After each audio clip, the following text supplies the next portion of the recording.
বাংলাদেশের সাবেক প্রধানমন্ত্রী শেখ হাসিনার ফেরার আলোচনাটা বেশ জমে উঠেছে।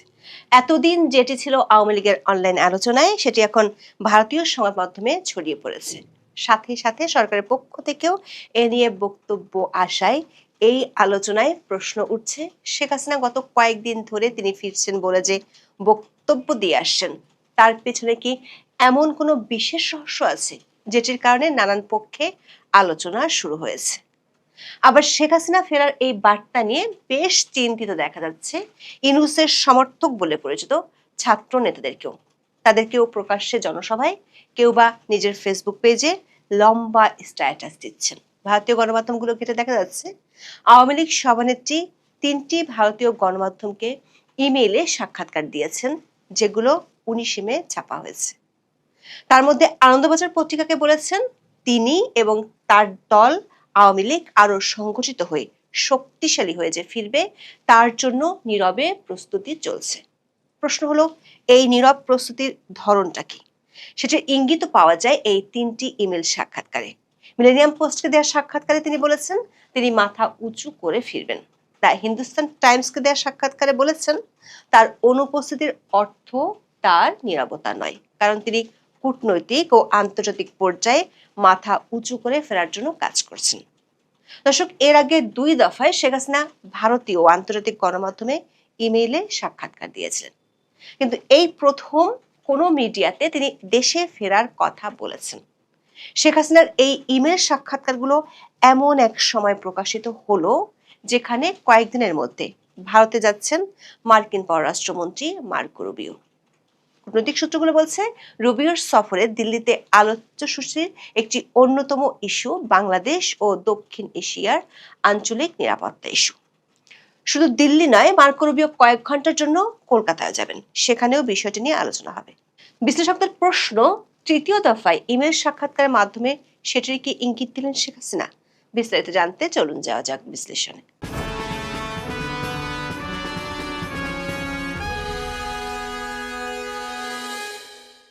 ২৪ আগস্টের পর থেকে বাংলাদেশের সাবেক প্রধানমন্ত্রী ও আওয়ামী লীগ সভানেত্রী শেখ হাসিনা দিল্লিতে আছেন।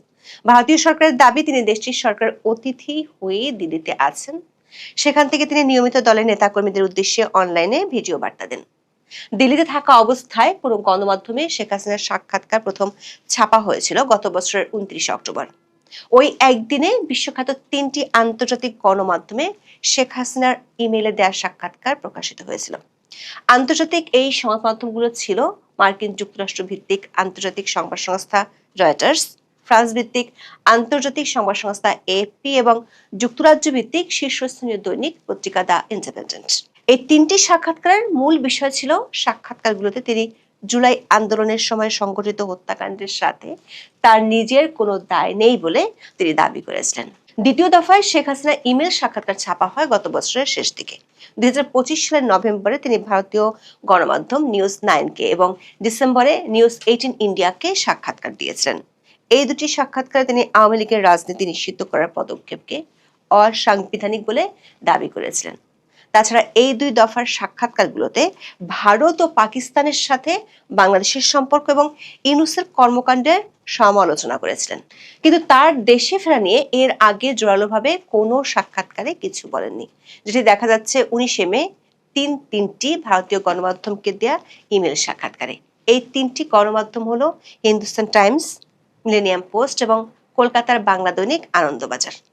৩টি গণমাধ্যমের পক্ষ থেকে মূল প্রশ্নটি ছিল শেখ হাসিনার বিরুদ্ধে বাংলাদেশের আন্তর্জাতিক অপরাধ ট্রাইব্যুনাল এরই মধ্যে ফাঁসির দণ্ড দিয়েছে এবং সরকার নির্বাহী আদেশে আওয়ামী লীগের কার্যক্রম নিষিদ্ধ করে রেখেছে।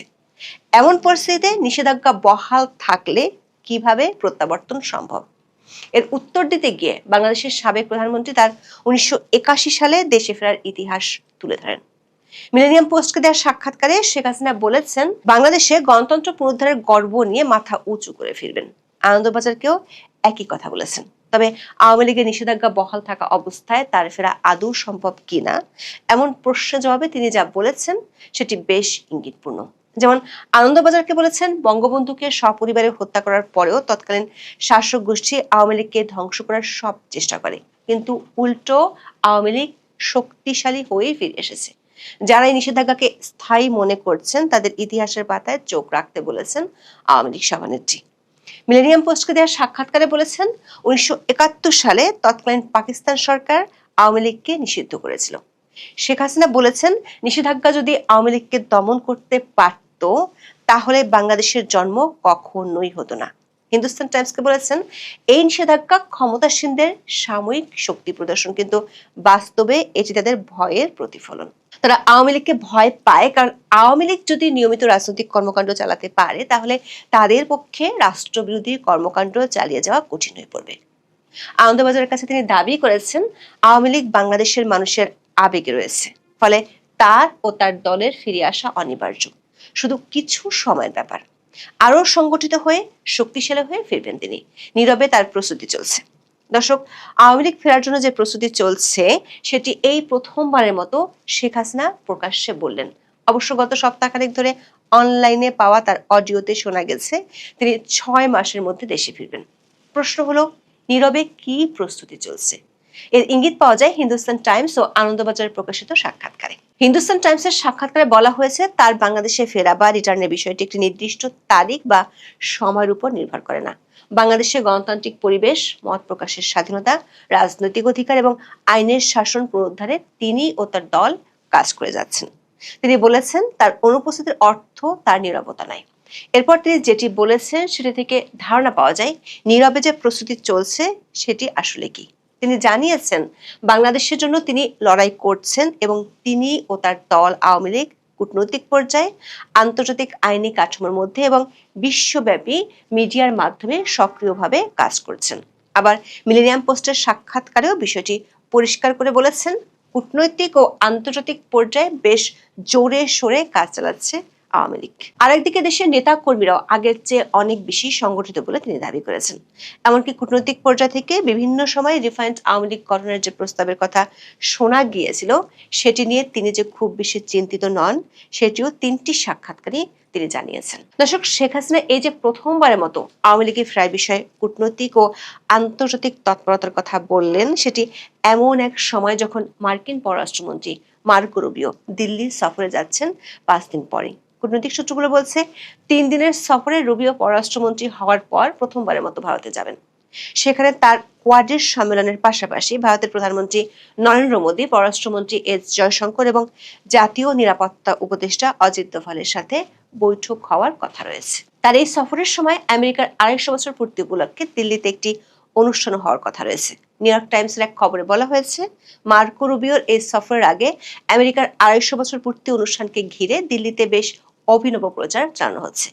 3 চাকাওয়ালা স্কুটারের পিছনে ট্রাম্পের পোর্ট্রেট আর আমেরিকার জাতীয় পতাকা দিয়ে লেখা হয়েছে শুভ জন্মদিন 250 বছরের পুরনো আমেরিকা। কূটনৈতিক সূত্রগুলো বলছে রুবিওর এই সফরের বিশেষত্ব হলো প্রায় 14 বছর পর কোনো মার্কিন হাই প্রোফাইল মন্ত্রী পশ্চিমবঙ্গ বা কলকাতা সফরে যাচ্ছেন। তবে সফরটি হবে কয়েক ঘন্টার। পশ্চিমবঙ্গের নির্বাচনে প্রথমবারের মতো বিজেপি ক্ষমতায় যাওয়ার পর তার এই সফরকে বিশেষ গুরুত্ব দেওয়া হচ্ছে। সূত্রগুলো বলছে দিল্লি ও কলকাতার বৈঠকগুলোর আলোচ্য সূচিতে বাংলাদেশ এবং দেশটির সাম্প্রতিক পরিস্থিতিকে ঘিরে দক্ষিণ এশিয়ার আঞ্চলিক নিরাপত্তা ইস্যু বিশেষ স্থান পাবে। আগে শেখ হাসিনার এমন সাক্ষাৎকারকে বিশ্লেষকরা বিশেষ নজরেই দেখছেন, কারণ শেখ হাসিনা এই সাক্ষাৎকারগুলোতে জঙ্গি উত্থানের ইস্যুটি তুলে এনেছেন। মিলেনিয়াম পোস্টের পক্ষ থেকে শেখ হাসিনাকে প্রশ্ন করা হয়েছিল, আপনি কি সারা বিশ্বের বন্ধুপ্রতিম দেশ এবং সংস্থার সমর্থন চাইছেন? শেখ হাসিনা উত্তরে বলেছেন তিনি বিশ্বের সকল গণতান্ত্রিক রাষ্ট্র ও সংগঠনের সহযোগিতা কামনা করছেন। বাংলাদেশে আজ যা ঘটছে তা নিছক একটি দেশের অভ্যন্তরীণ বিষয় নয় বলে তিনি দাবি করেন। বলেছেন এটি মৌলিক মানবাধিকার এবং গণতান্ত্রিক মূল্যবোধের সাথে যুক্ত।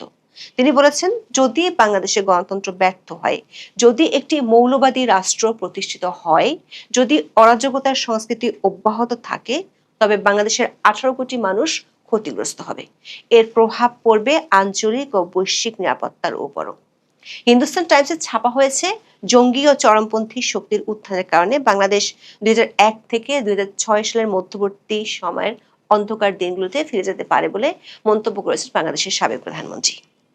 তিনি দাবি করেছেন চরমপন্থা ও জঙ্গিবাদ শুধু বাংলাদেশের জন্যই হুমকি নয়, আঞ্চলিক নিরাপত্তার জন্য সবচেয়ে বড় হুমকি। কূটনৈতিক সূত্রগুলো বলছে, মার্কো রুবিওর সফরে ভারত ও আমেরিকার বাণিজ্য ইস্যুর পাশাপাশি আঞ্চলিক নিরাপত্তার ইস্যুটি অত্যন্ত গুরুত্বপূর্ণ। এমন পরিস্থিতিতে শেখ হাসিনার এই ইস্যুতে কথা বলা বেশ তাৎপর্যপূর্ণ। এদিকে শেখ হাসিনার এমন বক্তব্য নিয়ে যে বাংলাদেশের সরকারি মহলও বেশ ভাবছে, সেটি বোঝা যাচ্ছে। এতদিন